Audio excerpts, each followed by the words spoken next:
안녕하세요. 크립토TV입니다. 이번 시간에는 최근에 조정 장세가 조금 힘들거나 지루한 분들을 위해서 만들어 봤습니다. 한번 살펴보시죠.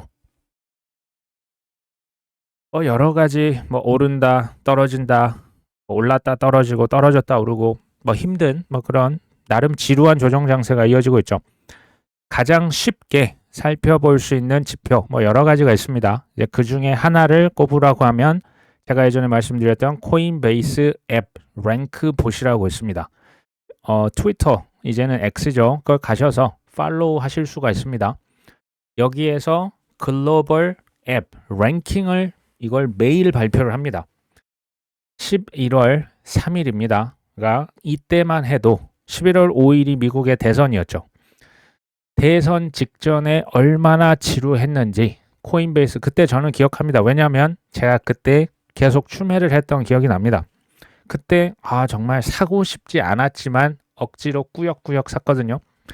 그때 코인베이스 랭크봇의 랭킹이 전 세계 475위였습니다. 이때 사람들이 했던 말 혹시 기억하십니까? 상승이 끝이고 하락장의 시작이다. 빨리 탈출해야 된다. 알트 시즌 같은 소리 하지 말아라 라고 했었던 기억이 납니다. 알고 보면 미국 일반 투자자들의 가장 정직하면서도 쉬운 지표가 아닐까 싶습니다. 제가 비교를 하겠습니다. 그로부터 정확히 한 달 후네요. 12월 3일. 이때 어떤 일이 일어났습니까? 도널드 트럼프가 이제 미국 대통령으로 당선이 됐죠. 이때 글로벌 랭킹 순위가 무려 10위까지 올라갑니다. 탑 10 안에 진입을 한 거죠. 전 세계 모든 앱 순위 10위면 굉장히 높은 편입니다. 이때 알트코인 대상승이 일어났었죠. 탑 10에 진입했을 때 가격을 한번 제가 가져와 봤습니다. 헤데라라고 하는 코인 있었죠. 이 코인이 보시면 12월 3일 정확하게 이 꼭지입니다. 이 꼭지였던 거 기억나십니까? 그때 헤데라, 스텔라, 알고랜드 뭡니까? 리플 할 것 없이 도지코인 그냥 다 올랐었죠. 요때 정확히 12월 3일 그러니까 코인베이스 앱 랭킹이 10위 안에 들었었던 기억이 납니다. 또 하나 팁을 하나 드리면 요 밑에 보시면 이렇게 좀 이렇게 울긋불긋한 게 보이지 않습니까? 이게 RSI입니다.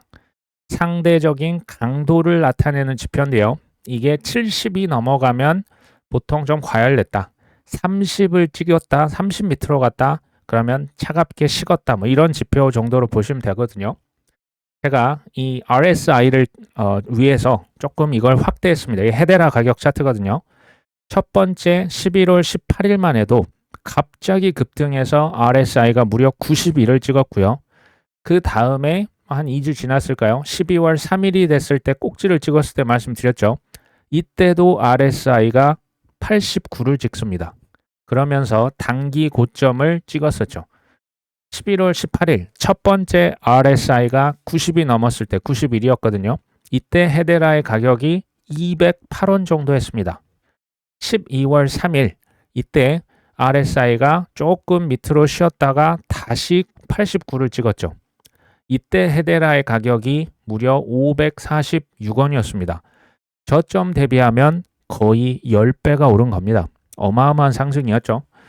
RSI는 계속 말씀드리지만 이게 맹신하시면 되는 지표는 아니에요. 보조 지표로서 활용하시기 딱 좋고요.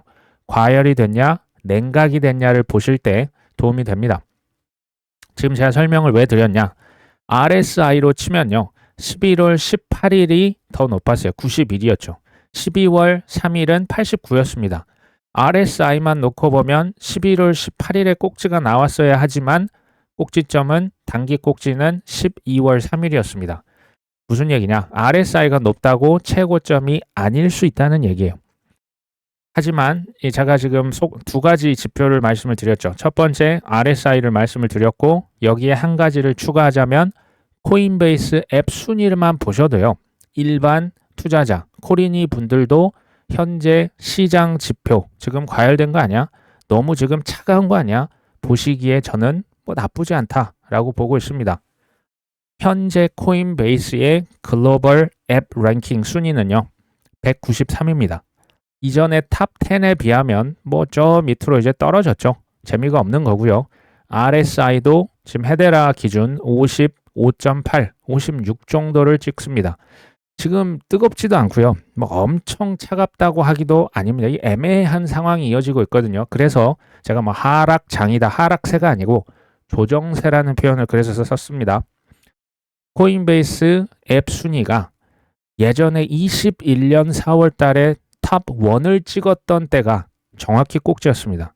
그러니까 이게 우리가 정확히 1위라고 하는 것을 또 맹신할 필요까지는 없지만 어쨌든 탑 10, 탑 5, 탑 3 이런 식으로 탑 10 안에 들어가면 긴장할 필요가 있는 거고요. RSI가 90을 한번 찍는 것도 그러니까 과매열 지표가 맞습니다. 근데 RSI가 쉽게 말하면 더블 탑이 나올 수가 있고요. 트리플 탑도 나올 수가 있어요.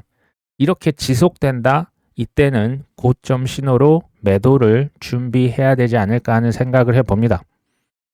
스텔라 루멘도 한번 보겠습니다. 가격 뭐 지금 뭐 1년이 아니고요. 사실 뭐 3년 내내 형편이 없었죠. 그러다가 언제 꼭지를 찍었다? 12월 3일 똑같이 코인베이스 앱 순위가 10위 안에 들었을 때 정확히 피크 찍었습니다. 그러니까 이 지금 올해 내내 실은 22년, 23년 이거 좀 길게 가면요. 뭐 2018년부터 가장 뭐 이제 욕도 안 나오는 코인이 스텔라 루멘스 아니었습니까? 지난 뭐 최근에 1년에서 2년이라고 하는 충분한 기회를 줬지만 그때는 아무도 사지 않았습니다. 뭐 대개는 아마 안 사셨을 거고요. 아주 극소수가 담았겠죠. 근데 대부분은 언제 옵니까? 지금 바닥 대비해서 거의 뭐 9배가 올랐잖아요. 뭐 110원에서 지금 뭐 888원. 이 정도 오르니까 지금이라도 타야 되는 거 아니야? 이게 일반 투자자들의 심리입니다. 저는 뭐 최근에 뭐 나름의 이 조정세가 나오고 있지만 힘을 비축하는 기간이다. 이게 내년에 1분기에 상승 한번 나올 수 있습니다. 그게 2분기가 될 수도 있고요. 정확히 모르겠지만 향후 더 높이 솟기 위해서 힘을 쌓고 있다. 뭐 저는 이렇게 보여집니다. 특히 XRP가 뭐 소송이 끝나고 현물 ETF 누군가 신청하고요. 특히 블락락이 들어온다. 스텔라도 같이 갈 가능성이 매우 높습니다. 코인베이스 앱 순위 탑 10에 진입했다. 그럼 좀 긴장할 필요가 있습니다. 아직은 뭐 전혀 멀어 보이는 거죠. 뭐 이건 12월 21일자네요. 이더리움 스테이킹 ETF 및 비트코인 현물 상환을 허용할 가능성. 이게 뭐 일반 어떤 뭐 인플루언서가 아니라요. SEC 위원 중에 한 명이 있습니다. 크립토맘이라고 불리는 헤스터 피어스. 굉장히 친코인 인사입니다. 이더리움 스테이킹 뭐 ETF 이자 주는 거는 뭐 알겠습니다. 근데 비트코인 현물 상환 이건 혹시 뭔지 아실까요? 비트코인 현물 ETF가요.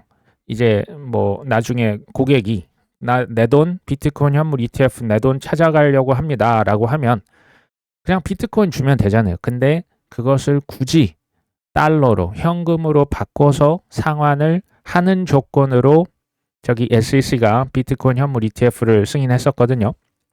이것을 고객 관점에서 생각하면 비트코인 현물 ETF니까 현물로 받아도 되는 거 아니냐.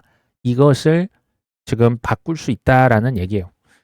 그러니까 이더리움과 비트코인 현물 상환과 같은 개선 사항이 내년 초에 이뤄질 수 있다. 새로운 SEC 위원장, 즉 뭐 폴 애킨스였나요? 친코인 인사가 이제 취임을 하면 이러한 사안들이 초기 검토 대상으로 올라올 가능성이 있다. 뭐 머지않은 거죠. 그녀는 또 투자자들에게 가장 유용한 형태로 상품을 설계할 수 있도록 현물 상환과 스테이킹 허용 여부를 재검토할 것이다. 그다음에 이제 이걸 옆에서 지켜보고 있던 블룸버그의 에릭 발추너스, 뭐 ETF 전문가죠. 고무적이다. 더 유용한 암호화폐 상품을 만들기 위해서 법적 근거를 마련할 것을 기대했다. 그리고 이런 얘기합니다. 새로운 SEC의 지도부가 온다면 더 많은 코인 ETF를 승인할 가능성이 높으며 내년에는 관련 상품 출시가 크게 늘어날 것으로 전망했다. 강조한 부분을 더 많은 알트코인 현물 ETF. 두 번째 뭡니까? 크게 늘어날 것이다. 제가 이제 지금 이거 기사잖아요. 이 사람 회사를 대표하는 전문가이기 때문에 점잖게 표현했다라고 저는 생각을 합니다. 조금 적나라하게 표현해보면 내년에 알트코인 현물 ETF 줄지어서 쏟아진다니까 정신 좀 차리세요 라고 저는 들립니다. 그러면서 또 이런 얘기를 합니다. 암호화폐 ETF의 승인 속도가 예상보다 빨라지고 있다. 이건 근거가 뭐냐면요. 최근에 비트코인 현물 ETF, 이더리움 현물 ETF 둘 다 따로 승인을 했는데 비트와 이더를 섞어서 파는 거죠. 이제 7대3, 6대4 이런 식으로 섞어서 파는 하이브리드 현물 ETF를 이미 2건을 승인 완료했습니다. 그렇기 때문에 그 다음에는 이제 라이트코인이다, 헤데라가 다음 주자로 예측이 된다라고 표현을 했죠. 그러면서 솔라나와 XRP는 규제 불확실성 때문에 좀 모르겠네 이렇게 얘기했습니다. 어찌됐건 포인트는 알트 현물 ETF 승인 속도 빨리 낸다는 거예요. 이더가 이미 무너졌지 않습니까? 비트 이더 하이브리드 지금 됐지 않습니까? 그러면 그 다음 라지캡 순서대로 물론 이제 트럼프 취임하고요. 새로운 SEC 위원장 들어와야겠죠. 그 이후에 척척 진행될 확률이 높아 보입니다. 라이트코인과 헤데라보다는 솔라나 XRP 지금 부정적으로 이렇게 예상을 했잖아요. 제가 볼 때는 이거 연막전일 확률이 높다고 봅니다. 솔라나 XRP가 그 다음 순서가 전 될 거라고 보고요. 누가 신청할 것이다? 블랙락이 신청하는 순간 하락이고 조정이고 바로 끝납니다. 2023년 6월달 생각해 보시면 됩니다. 그때를 기점으로 비트코인이 무려 1년 반 동안 쉬지 않고 올랐던 걸 기억하시면 되겠죠. 언제 신청할 것이냐? 빠르면 2월, 3월, 늦으면 2분기, 3분기 될 수 있습니다. 정확히는 알 수 없지만 분명히 내년 언젠가에 신청합니다. 자, 그레이스케일 디지털 대형 캡 펀드라고 있습니다. 이 친구들은 이미 이게 지금 5개 코인이 들어간 펀드거든요. 비트, 이더, 솔라나, XRP, 아발란체까지 들어갔는데 이거 현물 ETF 신청 이거 전환시켜 주세요. 예전에 비트코인 트러스트 상품을 비트코인 현물 ETF로 전환에 성공했던 그레이스케일이죠. 제가 봤을 때는 이거 아마도 내년 상반기보다는 하반기에 승인을 하지 않을까 저는 개인적으로 그렇게 보고 있습니다. 그 다음에는 뭐가 될까요? 카르다노, 도지코인, 라이트코인, 헤데라 이런 순으로 되겠죠. 시바이누가 될 수도 있습니다. 나중에 대략적으로 기관들이 선호하는 시가총액이 높은 우량 코인 순서대로 갈 거라고 저는 보고 있습니다.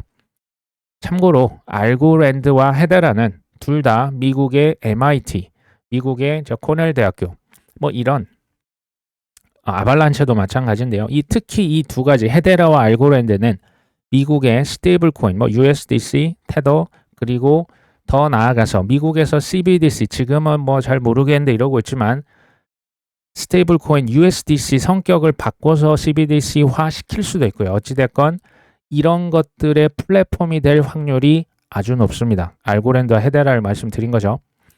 자, 코인시어스 이더리움 ETF가 내년 비트코인을 뛰어넘을 것이다.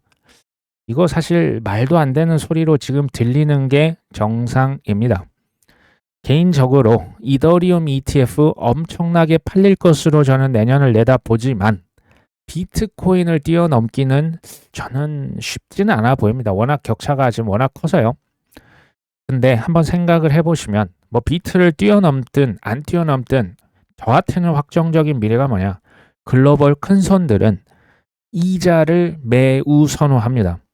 미국 국채에 투자하는 이유가 이제 전 세계 지금 별로 인기가 없지만 과거 수십 년간 미 국채는 안전자산이면서 이자를 따박따박 지급을 했죠.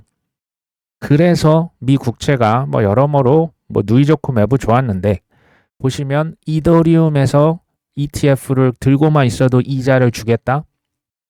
이게 이제 트리거가 될 수 있다는 말씀을 드렸죠. 내년에 이거 허용되면 저는 또 하나의 글로벌 머니 블랙홀 그게 바로 이더리움 현물 ETF가 될 수 있다라고 봅니다. 지금 생각해 보시면 금리 인하의 확률 내년에 2차례냐 4차례냐 놓고 왔다 갔다 할 겁니다. 중요한 것은 미 국채 이자 수익률은 내년에 하락한다는 거고요.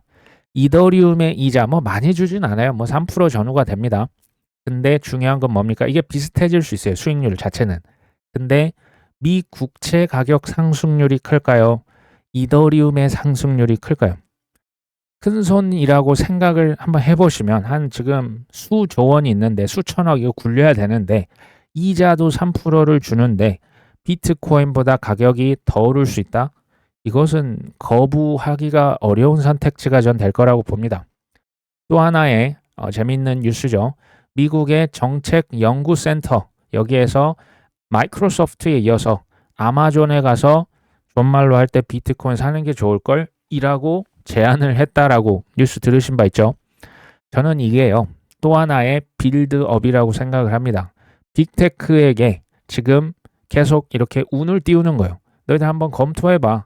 비트코인, 야, 미 국채 그거 해가지고 되겠니? 인플레이션도 안 될 것 같은데 연구 자료 내밀면서 주주총회에서 한번 투표 한번 붙여볼까? 이런 얘기잖아요. 보수적인 싱크탱크라고 알려져 있거든요. 근데 이 친구들을 한번 트래킹 해보시면 애플이나 아마존이나 마이크로소프트 같은데 상당히 강한 어조로 얘기합니다. 배나라 감나라 너희들 임직원 너무 많아 좀 잘라야 되는 거 아니야? 지금 영업 이거 뭐 환경 ESG는 제대로 하고 있는 거야? 주주들을 이익을 위해서 좀 더 수익률 높여야 되지 않겠어? 굉장히 이 입김이 세요. 이 뒤에 후원을 누가 하는지 뭐 개인이라고 제가 이제 찾아봤는데 정확히 누군지 모릅니다. 이게요. 내년 한 4월 정도 아마존에서도 이거 주주총회 하면 투표하겠죠. 마이크로소프트에서 한번 거절했잖아요. 아마존에서도 거절을 할 수도 있습니다. 이거 가지고 또 아마존이 비트 사는 거 아니야? 라고 언론 플레이 할 수 있습니다. 뭐 개인적인 생각입니다. 한두 번 거절을 하면서 희망 고문할 가능성도 있어 보여요. 특히 코인이 지금처럼 조정받을 때, 재미없을 때 버거 봐. 그 빅테크 무슨 뭐 비트코인 산다고 이상한 뜬구름 잡는 소리 하고 있네. 라고 대중들은 또 실망하겠죠. 하지만 내년 하반기 아무리 늦어도 내년 내로 저는 빅테크들이 비트만 사는 게 아니고요. 저는 이더리움 혹은 그 외 솔라나까지도 은행들은 XRP를 아마 살 겁니다. 이거 무조건 저는 내년에 다 발생한다고 봅니다. 이게 상상만 해도요. 뭐 마이크로소프트, 아마존, 그럼 애플은 가만히 있겠습니까? 메타는요. 페이스북 같은 이게 말도 안 되는 거예요. 눈썹이 휘날리는 코인장의 대폭등이 나올 수 있겠죠. 그때가 되면 어떻게 될까요? 지금은 상상하기 어려울 겁니다. 지금 이제 겨울이잖아요. 한겨울에 뜨거웠던 여름을 생각할 수가 있습니까? 이게 쉽지 않습니다. 우리 얼마 전, 몇 달, 한 3달 전입니까? 추석 때 반팔 입었던 거 혹시 기억나십니까? 그만큼 우리 인간의 기억력이 짧아요. 하지만 이런 사건들이 실제 현실화된다? 엄청난 대폭등 나올 겁니다. 아무도 그때는 코인에 대해서 의심을 안 하겠죠.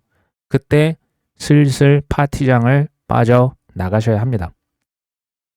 내년에 다가올 상승 트리거 좀 말씀드렸죠. 이더리움 현물 ETF 스테이킹으로 이자를 주겠다. 이더리움만 이자 줄 수 있을까요? 솔라나, 카르다노, 아발란체 이런 친구들 POS 체인들 그럼 다 줘야 됩니다. 줄 거면 다 주고요. 안 주면 다 빼야죠. 게이트가 홍수처럼 열리고 있음을 지금 보고 계십니다. 알트코인 현물 ETF 여기에다가 이자까지 준다?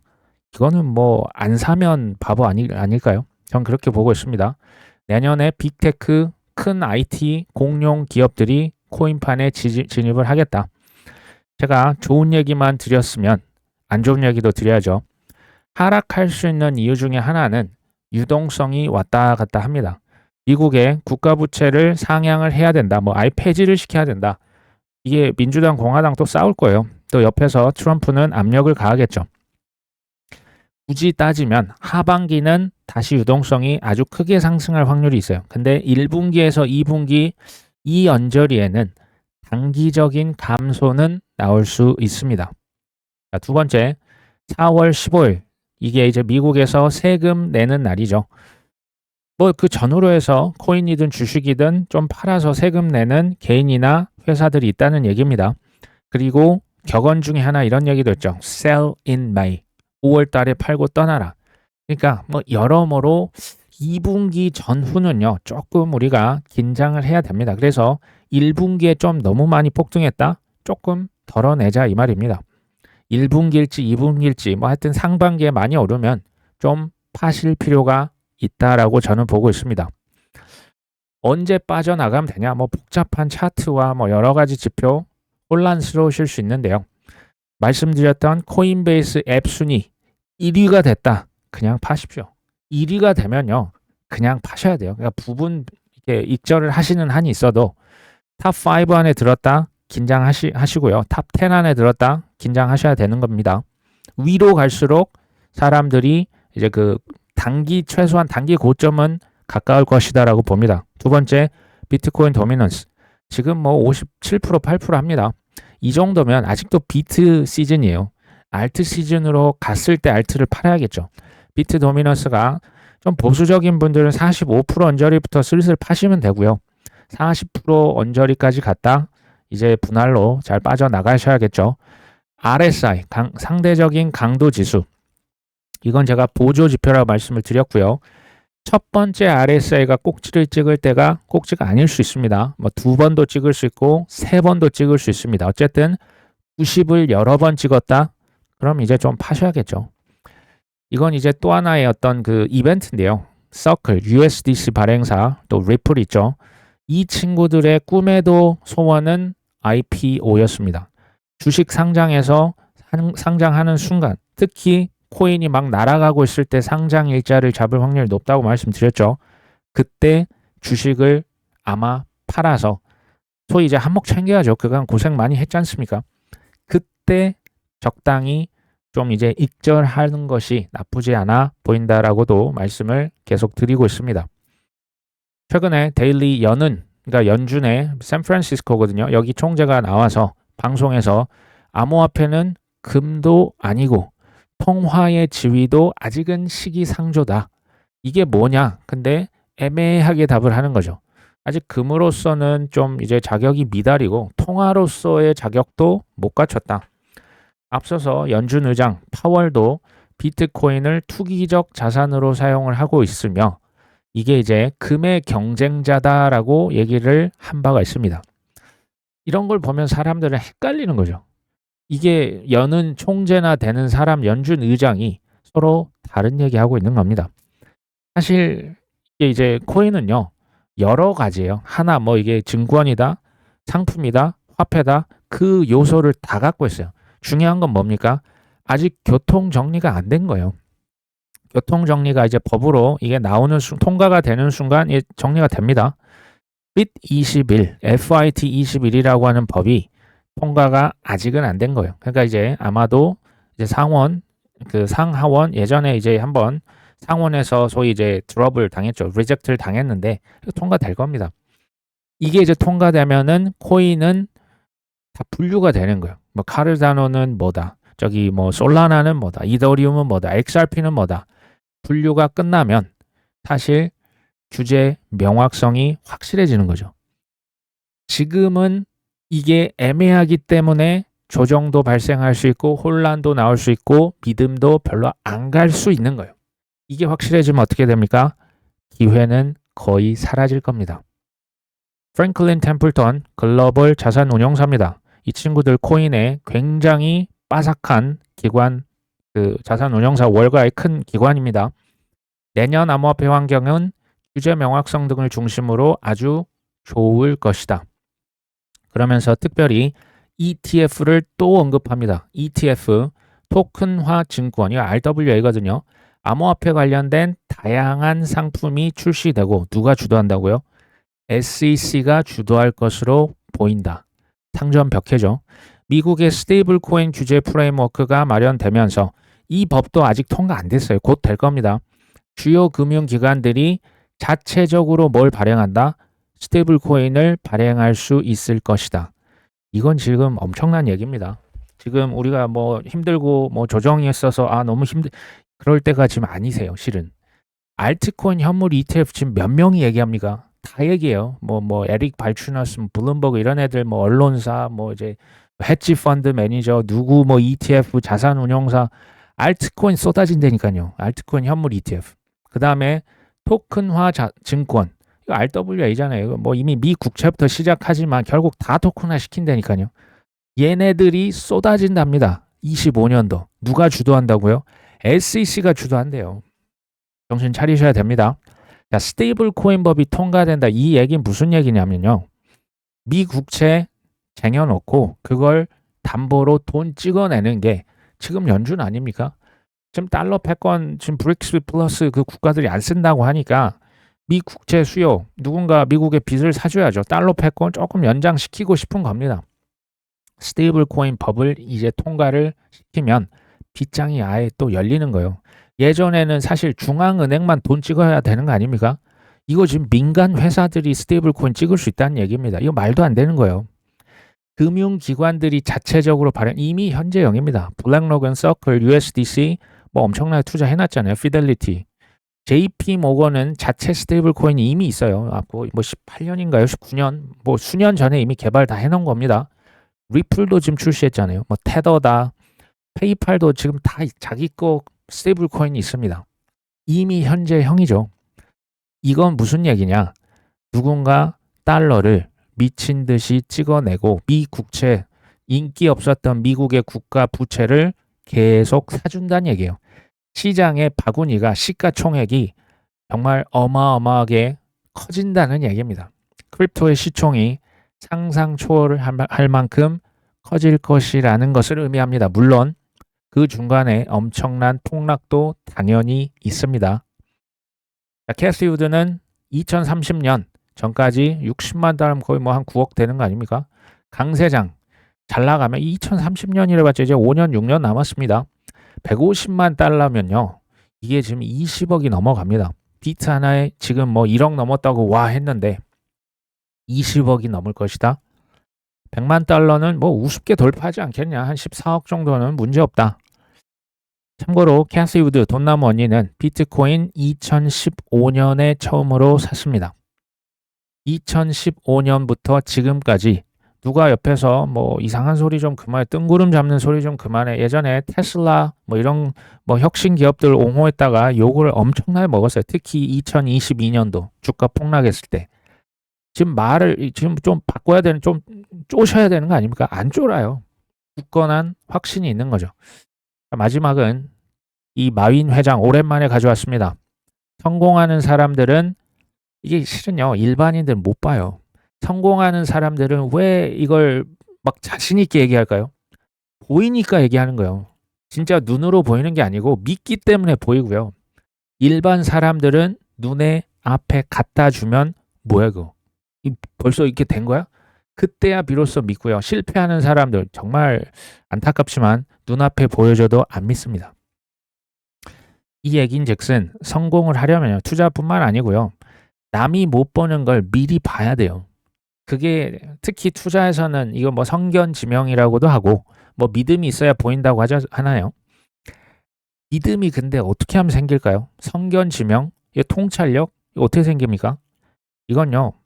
방대한 지식, 경험, 실패로 인해서 내가 믿음을 가져버리겠어 해서 생기는 게 아니고요. 저절로 하다 보면 내 몸에 스스로 그냥 쌓이는 겁니다. 믿음이란 건요. 공부를 조금 많이 하다 보면 그냥 쌓이는 거고 그냥 보이는 거예요. 이게 이제 제가 말하는 그 숙제라는 얘기예요. 숙제를 제대로 안 했다. 수업료를 아직 덜 치렀다. 공부를 좀 덜 했다. 실패를 한 번도 내가 안 했다. 보기가 힘든 겁니다.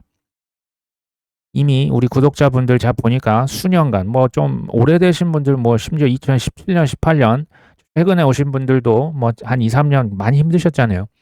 어려움을 뚫고 여기까지 오셨다면요. 이 믿음 잃지 않으시고 내년에 이제 뭐 내년이 이제 시작됐죠. 2025년 새해 복 많이 받으시고요. 아무쪼록 끝까지 성공 투자를 하셔서 탈출까지 하실 수 있기를 응원하겠습니다. 오늘 방송 여기까지입니다. 끝까지 시청해 주셔서 감사합니다.